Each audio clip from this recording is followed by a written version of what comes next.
Hey guys, let's do the makeup from my last short. Finally, enough of the clean girl look and back to sultry. Your comments are going crazy, and the comment where you're asking about the full step-by-step video. And so here we are. Grab your makeup bag, find something gray, and let's recreate the most vibey gray eye makeup. Let's begin. Cool tone 90 super mild glam makeup tutorial for everyone. Step 1. Prep the skin. Prepping before matte foundation is the key, not to look older or emphasize wrinkles. I love this one from Clarins. It's the day cream with SPF and niacinamide. I apply it all over my face and do a soft morning massage. It helps to wake up the skin. My forehead and nose are so dry lately, thank you fall season. So I apply 2 layers, waiting a few seconds in between for it, and just to absorb. And you can control how much you use and stop where your skin feels just right. When it looks plump and smooth, you're done. And in cold weather, I avoid gel-based products. They were great in summer, but now I need something more nourishing. It's just women's intuition, same as with the hair care. I always listen to what my skin needs that day. I may be consistent with the YouTube videos twice a week, but my skincare routine, not so much. Step 2. Concealer. Before you touch gray eyeshadows, remove any blue, purple, or dark circles. That's a golden rule, and otherwise the gray tones will double the tired look. I'm using a warm tone concealer, something slightly orange or yellow, just neutralizing the blue under my eyes. My skin is quite thin there, and it's not too bad today, but ask me again in December. And I apply a thin layer, and if it's not enough coverage, let it dry a little before adding another. Don't blend immediately, give it a moment. Next step, foundation. I'm using one that's easy to apply, evens out texture beautifully and feels lightweight, but still has good coverage. The 90s were all about full matte, but let's modernize it a bit, okay? I don't want to look like a dry winter biscuit and see every wrinkle. Let's keep it soft matte and moisturized. I blend it with a synthetic brush, start from the forehead and working down the face. Why? So, because I applied too much on my forehead and blending down lets the brush absorb the extra product, like a sponge. Just blend it all over the face. And once the foundation is blended, I go back to the under eye area and gently blend out the concealer with a dab motions until everything looks smooth and even. And look at this. Look at this glow even on my dry skin today. Love this combo of face cream and foundation, just perfection. Need to remember that one for all my future dry skin days. Okay, next. In 90s makeup, sculpting should always be grayish, not orange. Forget warm bronzers. We are bringing back that strong, defined look. I'm using the Dior contour stick. I finally found my perfect shade. I applied the Dior contour along my cheekbones and temples, and let's do in 2 ways. On one side, I'll show you the more Instagram style application, strong and sharp, but for that you really need a bit of practice to blend it seamlessly. And because one girl asked me about nose contour, this part is especially for you. You guys can always ask me anything in the comments. I read them all before filming the next video. Now, on the other side, I'll do it the regular way, the soft, wearable version that won't leave you with just thick, textured lines all over your face. Warm up the product on the back of your hand first, and then take your foundation brush, flip it to the clean side, and start building up the contour gradually. See that? This texture is actually incredible. I'm not a huge Dior fan, but this one look at that pigmentation and range of shades. I'm using the lightest one. It's the perfect cool contour, no warm undertone at all, but also not flat gray, like a dusty shadow. I only apply it where my natural shadows are, just to slightly reshape and lift my face. Look at the difference. The blogger side looks too strong for real life. That's why when I film shorts, I usually stop recording, I blend everything off camera and come back to the perfect finish, because in short forms videos, no one has patience to watch the full blending process. But I'm so happy to do a long format content, because here I can finally show what works for us, for real people, and explain visually why those Instagram techniques often don't work for beginners in everyday makeup. Now for the nose, I'll just add the light foundation shade, and the thinner you draw the line along the bridge and the softer you blend it, the thinner your nose will look visually. That's how optical illusion works. The first thing our eye catch is light, and only after that shadows and midtones. I'm going to keep everything in cool tones today. Let's add my favorite Make Me Blush by YSL Beauty, shade 42. Such a beautiful, soft baby pink. I'm applying it with my big blending brush from La Mer. For many years, I used this brush for foundation. Honestly, in just 2 minutes, it covers the whole face perfectly. Fast, easy, flawless, and this one for my lazy day makeup. But now, I love using it for blush, especially powdery, pigmented blushes like that one. And I love to apply it directly on the still slightly wet foundation. It sticks perfectly, looks seamless, and lasts all day. Just don't forget to dab the brush on the back of your hand first, so the product spreads evenly into the bristles. And look at the natural flush. Wow, only 3 swipes. And let's do a second layer. Again, spread it evenly on the brush and hold it perpendicular to the face.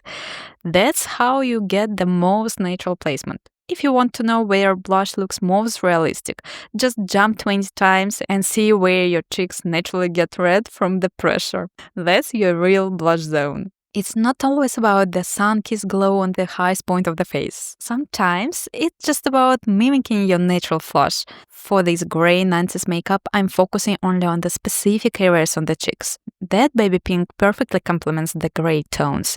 I love this color combination. And now the final step, powder. I'm using my all-time favorite from Clinique. It doesn't emphasize wrinkles, doesn't sink into the pores, it actually blurs them, and the skin instantly looks smooth, soft, and photo-ready. Finally, eyes. 90s makeup is always associated with a black waterline, right? Let's do something more modern, adapted to your contrast level and features. I'm low contrast, so black in the waterline works for me only in one situation, when I wear a completely black outfit and when I have no eye bags. Today, only one of those is true. Eye bags are definitely here. See how that black line emphasized the shadow under my eyes. Let's switch it to the gray-brown shade instead and see the difference. The eyes are still defined, but much softer and more wearable and fresh. Now, let's add the same color to the inner corner and outer corners of the eyes. Follow your low lash line slightly upward to leave the outer corner. Find the highest point of your eye and connect it with that line. You'll get a soft little triangle. So see that shape? Let's fill it in gently. And I made it a bit stronger now, so you can see it clearly like a sketch. Now blend it out. Fingers work perfectly here because the warmth helps melt and diffuse the product beautifully. So why do we do all this? Because dark gray eyeshadow can easily make your look tight. And the trick is to reshape the eye and work with the features, not against them. And while we are talking 90s, let's not forget another signature detail, the dark lip liner. The black liner trend is way too harsh for me. You can see the difference in this pinned example. I prefer my lovely gray toned liner combo. All the products are listed in the description as always, so you can check it and do double check of the colors.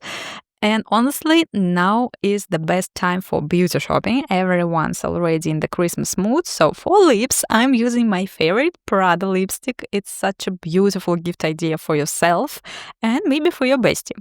Just look at that soft matte finish. Wow. Oh, and by the way, my bestie gifted it to me about a year ago, and I'm still obsessed. I used only the half of it. Very pigmented lipstick. Let's keep the black waterline today and focus on how we can reshape the eye just with the eyeshadow. Find the highest point of your eye, then go parallel to the floor and draw an imaginary line following the continuation of your lower lash line. That little triangle is your new eye shape. Fill it in and softly connect it to the outer corner. You can blend it with the brushes too. Just hold your brush perpendicular to the face. You can actually see what you are blending. With fingertips, it's often faster and cleaner. True 90s makeup had that grunge, lived-in vibe, but not everyone's ready to jump straight from clean girl makeup into full grunge mode. So let's do it step by step. We need to set the creamy product on the eyelids to prevent creasing. I'm using beautiful brownish eyeshadows from YSL, and it's stunning even on its own. Just apply it above the creamy eyeshadow. This part is easy, the hardest work is already done. Now take a silver eyeshadow and tap it right on the center of the lid. To add that slightly messy, grunge wet 90s feel, you can totally skip this step if it's not your vibe. And if you feel like your eyeshadow went too high, almost up to the brow, take a cotton pad, fold it in half, and gently wipe the edge of the blend with the thin side. Sometimes that lifted shadow can actually make your eyes look heavier. This little trick helps lower and soften it back down. Just remember, it only works if your blending shade was light brown. If you use black, don't try this. It'll turn messy, uneven, and way too grunge. I'm using highlighter from MAC Cosmetics, so for the inner corners. A tiny touch transforms the whole eye. Why do it? Because brightening the inner corners visually opens the eye and makes you look more awake and balances cooler gray tones so the look doesn't read flat or tired on camera. It also gives a subtle wet catch light. Use a pinpoint brush. Pick up a very small amount, place the product right at the inner corner tear dust, build it up as much as you need, and then apply to the tip of the nose, between the eyebrows, to the cupid's bow, and to the lower lip. Actually, it was a huge trend for this type of the lip makeup. Let's finish the eyes with a mascara. It lifts, separates, and defines every lash without making them heavy or clumpy. For this gray eye makeup, that's exactly what we need. Start by looking down into a mirror, and that way you won't touch your lids. Wiggle the brush right at the roots. Remember, our makeup today is more modern than the original heavy 90s style. We've already modernized the contour and tones, so let's keep the lashes clean and soft too. If your eyes are deep set or hooded like mine, let the first coat dry for about 10 seconds, then apply a second just on the outer lashes. And let's start by shaping the brows with eyebrow shadows. They are still my all-time favorite, soft, pigmented, and blendable. The texture lets you create any look, from softly natural to fully defined. Use an angled brush and start from the tail or the middle of the brow. And that way you avoid making the brows look harsh. Move in soft motions, following your natural hair growth. I always concentrate most of the color on the arch and tail, keeping the front lighter. That balance frames the eyes without looking drawn on. Now, for more precision and realism, I'm using the Benefit Brow Marker. This product is great for mimicking real hair, especially if you have gaps or uneven areas like me. Hold the marker perpendicular to the skin and make tiny light strokes, focusing on the inner part of the brow and any areas that look just patchy after the eyebrow shadows or eye pencil. Finally, I set everything in place with the Benefit Brow Gel. Brush the hairs upward and slightly outward to lift the brow and open up the eyes. And next, I'm taking the same foundation I used earlier to clean and define the area under the brows. A little brow lift trick. With a small flat brush, apply a thin line of foundation just under the brow arch, then blend it down toward the eyelid. It instantly brightens the area, makes the brow look sharper, and actually this technique was so popular, especially when it was the huge trend about the thin eyebrows. And to finish the look, let's do something simple but with that relaxed 90s vibe with the hair. I'm going to curl my hair towards the face, take medium-sized section and curl each piece inward toward the face. And this direction gives that natural, slightly romantic movement. It's not too bouncy, not too styled, just soft and lived in. And I'm finishing with a L'Oreal Fixing Spray. It's simple but essential. It locks in the foundation, powders, shadows, and blushes, just keeping everything in place without making the skin look dry or stiff. To really finish the look and give your skin that subtle glow, I apply it with my La Mer big blending brush, the same which we have already used. It's perfect for soft, seamless application and actually fast application. Focus on areas that catch the light naturally, shoulders, décolleté, and exposed arms. This adds a gentle, radiant sheen that complements your cool-toned face makeup and makes the skin look healthy and luminous. Just look at that glow. Perfect. Now your face and the body ties together perfectly. So glow and glow, right?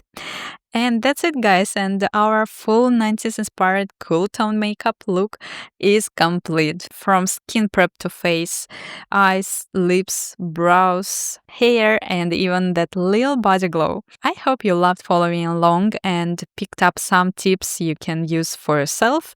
Remember, it's all about adapting the look to your features and having fun while doing it. If you recreate this, make sure to tag me in the photos or comments. I love seeing your versions. And don't forget to like, comment, and subscribe if you want more step-by-step tutorials, product tips, and 90s swipe with a modern twist. Or something else. Just ask me and I will do it. Thank you so much for watching, and I'll see you in the next one. Bye!